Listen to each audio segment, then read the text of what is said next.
Hello there, it's Carrie Rhodes here. Welcome back to my YouTube channel and a new paper crafting video. Today I am hopping along with Kendra's Card Challenge design team and we are featuring products from our super sponsor, Altenew.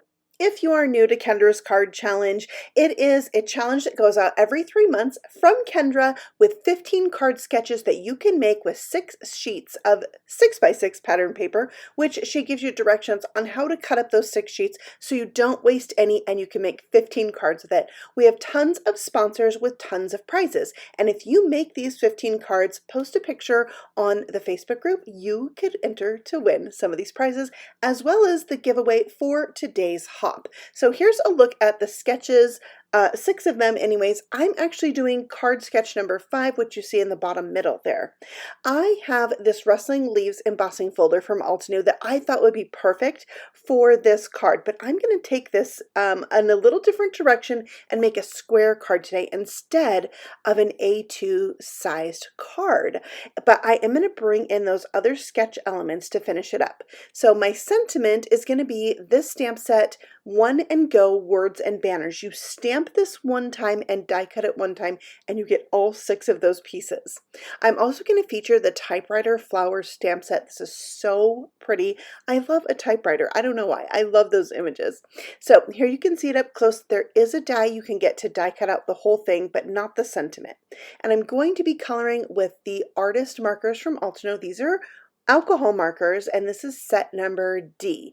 I have swatched them all out on my preferred paper so I can see what they look like, and they are really fun to color with. I'm going to show you some features of them in just a moment. We'll get our image ready to go. I'm stamping it out on white cardstock with Copic or alcohol-friendly paper. And then these markers are cool because one end is a bullet tip and the other end is a brush tip. Those are the tips that we as card makers love the most. So I find that very helpful.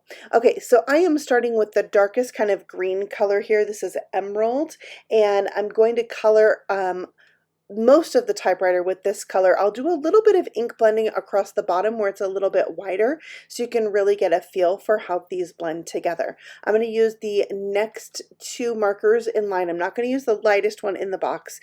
This one is Lagoon and the lightest one is Volcanic Lake. I think this one is my favorite. Yeah, and then another thing I wanted to point out about these markers is that if you have Altenew ink pads, these markers are going to match your ink pads. So that's something really cool that you can really hone in on that matchiness, which I absolutely love when I'm making cards. So here's another section that's going to be ink blended. I use the lightest 2 of the green colors, and I will say these 2 are not the closest match for ink blending. I did go over this a few times, and in the end I really liked the result that I got. It was a really nice highlight, but I did have to work it a little bit more because the colors were a little bit farther apart. Okay, the other thing that I absolutely love is that there is this bullet tip, because a lot of times things we color have really small areas, and so I found that really helpful to do, like these little typewriter keys, the little flowers, and the stems.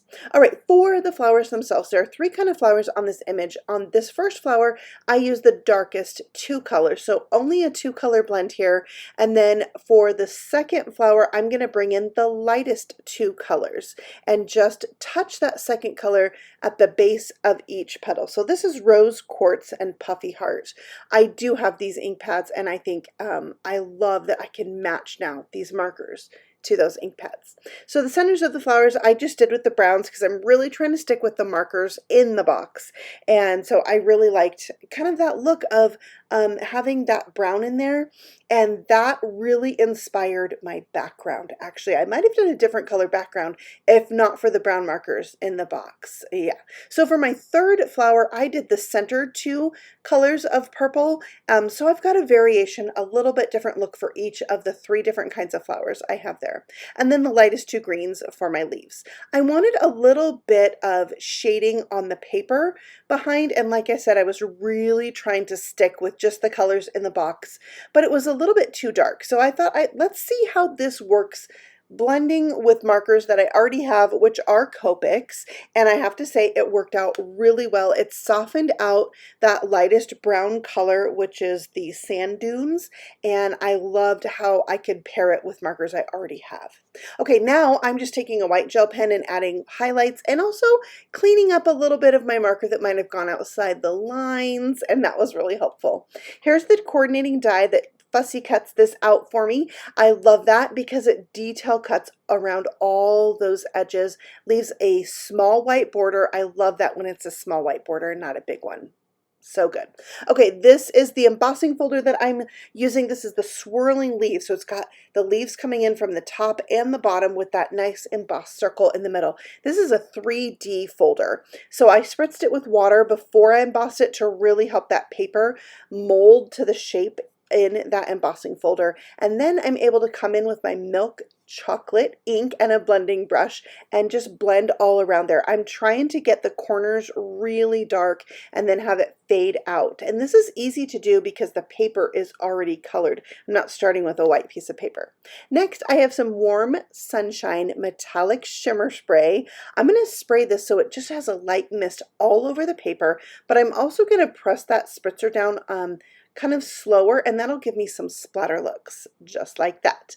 I let this dry for just a minute, and then I came in with a dry baby wipe and picked up some of those bigger splatters because I wanted them to be pretty subtle on here. So there is my gorgeous background. I'm loving it.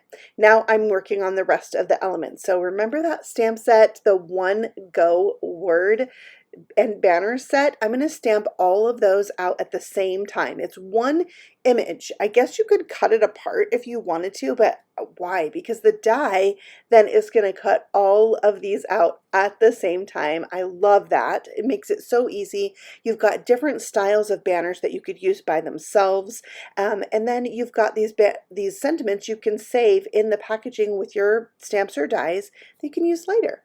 I have some of the Altenew Pink Brilliance glitter paper. It's a pack with 4 different colors. You get 4 sheets that are 3 by 6 of each of the colors. I am going to use this one, which is called Tourmaline, and this is from the sketch. You can see the sketch there on the screen. This is 1.5 inches, I believe, and then I needed a second piece to mount it on, and I wanted the edge to be darker. So, you know, I already told you I love matchy, so I just brought out that darkest marker, that Cosmic Berry, and colored the edges of a white piece of paper, and that'll give me a great matte.